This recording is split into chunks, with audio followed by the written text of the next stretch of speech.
Gugustuhan na nga sa panahon natin sa ngayon yung mga retro style o mga classic bike ngayon dito sa atin, kasi guys dati pa naman po maaangas naman talaga ang mga motorcycle na ito, pero alam naman natin guys na pagdating sa kanyang power output is hindi nga po ito ang nagugustuhan ng ating mga kababayan, lalo na yung mga bata pang edad. Sabi pa nga ng iba pang tatay style nga daw po ang motorcycle na ito, pero ngayon nga po is habang pausbong ang technology at payunik ang mga iba't ibang motorcycle na naglalabasan, madami na din po sa ating mga kababayan ang nagugustuhan nga po ang mga retro style or classic bike. Meron kasi silang mga maangas and simple pero ang lakas ng datingan na disenyo ng motorcycle, samahan mo pa po na meron din pong uniqueness and hindi malulumang itsura. Dito sa Pilipinas napakadami na nating mapagpipilian guys na iba't ibang motorcycle brand nga po na meron nga pong kategory ng classic bike. Kaya nga dito sa video na to guys is meron po tayong pag-uusapan na isa nga po na talaga namang pong sulit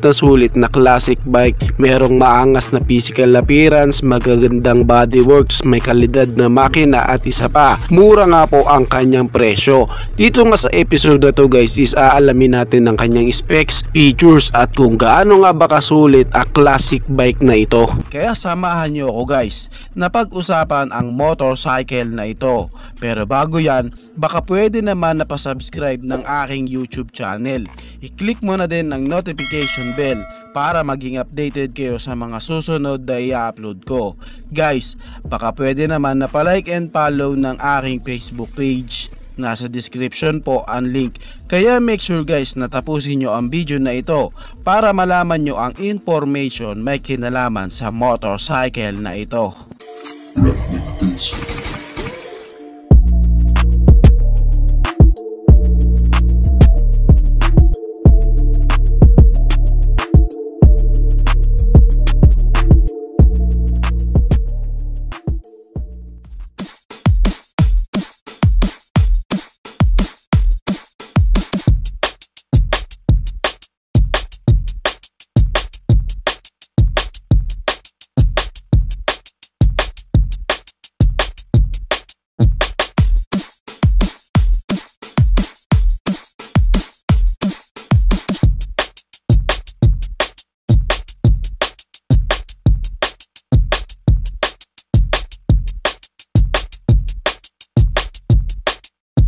Ang tinutukoy ko nga guys is walang iba kundi si Keyway Cafe Racer 152. Yes naman guys, kitang kita naman po sa classic bike nito na napaka retro style talaga, napaka futuristic po, kahit nga po sabihin pa natin na tatay style siya. Yan kasi ang kalamitang binabanggit ng iba nating mga kababayan dito sa Pilipinas guys, na kapag nakakita sila ng classic design na motorcycle, tatay style daw po ang motorcycle na yan. Syempre guys, sa category na to makakaasa ka nga po motorcycle na mga classic bike na meron siyang body posture na relax at magaganda nga po at hindi ka gaanong pagod kapag nagra-rides ka dito. Meron din po siyang unique and maangas na physical appearance, samahan mo pa po sa kanya nga pong magaganda bodyworks na maaasahan mo, meron din naman po talagang kalidad. Ang Keyway guys is naandito na rin po yan sa Pilipinas, nagdi-dealer na rin po sila ng mga motorcycle nila dito para nga po i-market sa Pilipinas.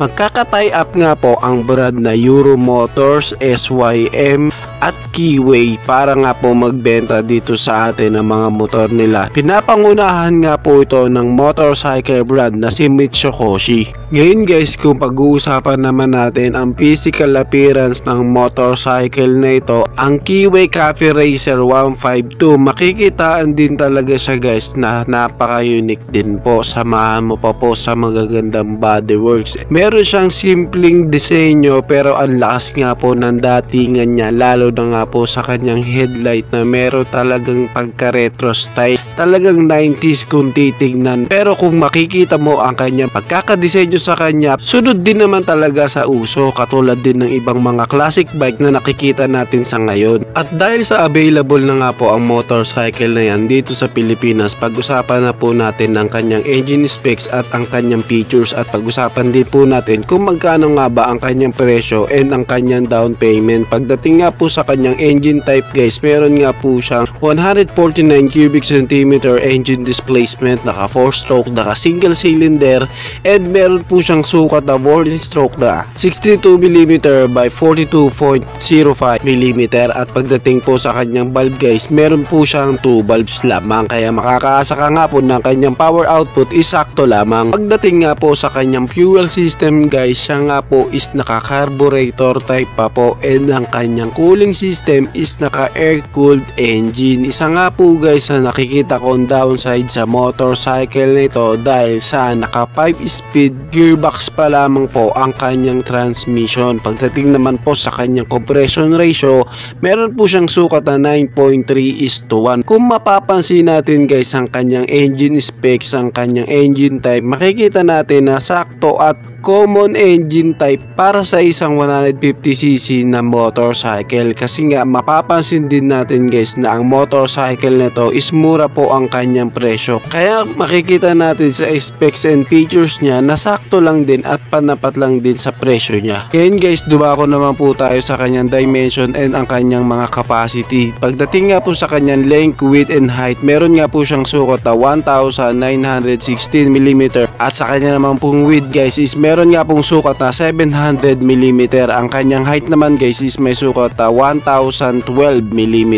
Pagdating po sa kanyang ground clearance, meron siyang sukat na 160mm, at ang kanyang fuel tank capacity is meron nga pong 12 liters. Meron nga po siyang dry weight na 110kg para sa isang 150cc na classic bike guys. Magaan po ang bigat na yan at okay na okay at pwedeng pwede para sa mga beginners. Ngayon guys, pag-usapan naman po natin ang kanyang mga suspension. Sa kanya nga pong unahang suspension, meron nga po siyang front suspension na telescopic fork, at meron nga po siyang rear suspension na telescopic coil spring oil na meron nga pong baso na kung titingnan guys parang aftermarket na nga po ang suspension na ito. Ito nga po guys is dual shock absorber. Makakaasa kang meron nga pong magandang bounce ang kanyang suspension. Kanya nga pong front wheel guys, meron nga po itong sukat na 2.50 by 17 inches, at ang kanya namang rear wheel guys is meron nga pong sukat na 90 by 90 by 17. Ngayon dumako naman po tayo sa kanyang braking system. Sa kanya nga pong braking system guys, sa unahan meron nga po itong disc brake, and sa likuran naman po siya po is naka drum brake pa lamang po.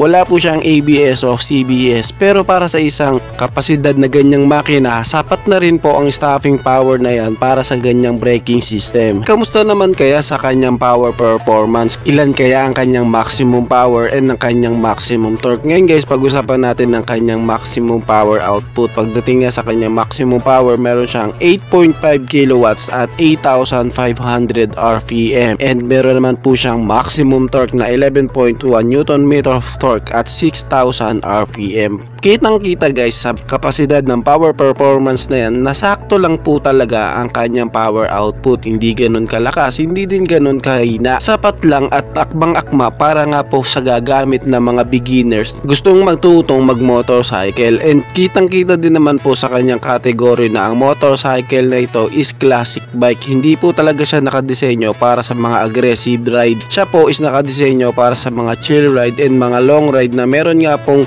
relax, hindi mapapagod ang iyong katawan dahil sa mayroon din siyang relax na body posture, tapos sapat lamang po na power output. Ngayon guys, pag-usapan na po natin ang kanyang presyo. Pagdating nga po sa kanyang cash price guys, dito nga po sa Pilipinas nagkakahalaga nga po ang Cafe Racer 152 ni Keyway ng 66,300 pesos. Yes guys, ganyan nga po kamura ang classic bike na ito. Talagang masasabi mong sulit na sulit din talaga siya.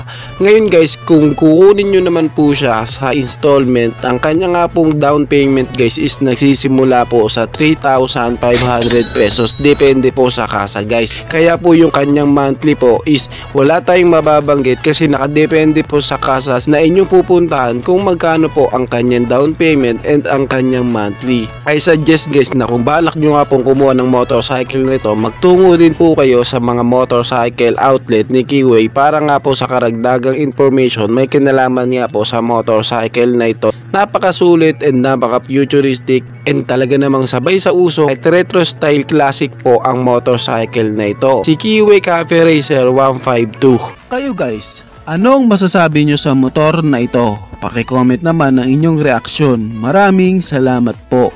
Bago matapos ang video na to guys, baka pwede naman napahingi ng isang like mula sa inyo bilang pagsuporta sa ating munting video. Maraming salamat po. So pwede mo na rin i-share para din malaman ng iba nating mga ka-rider. Sa tingin ko guys is dito ko na lamang po tatapusin ang ating vlog. I hope na nag-enjoy kayo sa aking hinandang video para sa inyo. Pinasisigla ko din kayo guys na i-subscribe ang aking YouTube channel. I-click mo na din ang notification bell para maging updated kayo sa mga susunod na i-upload ko. So dito ko na lamang po tatapusin. Maraming salamat po. Ichi boy. Thank you.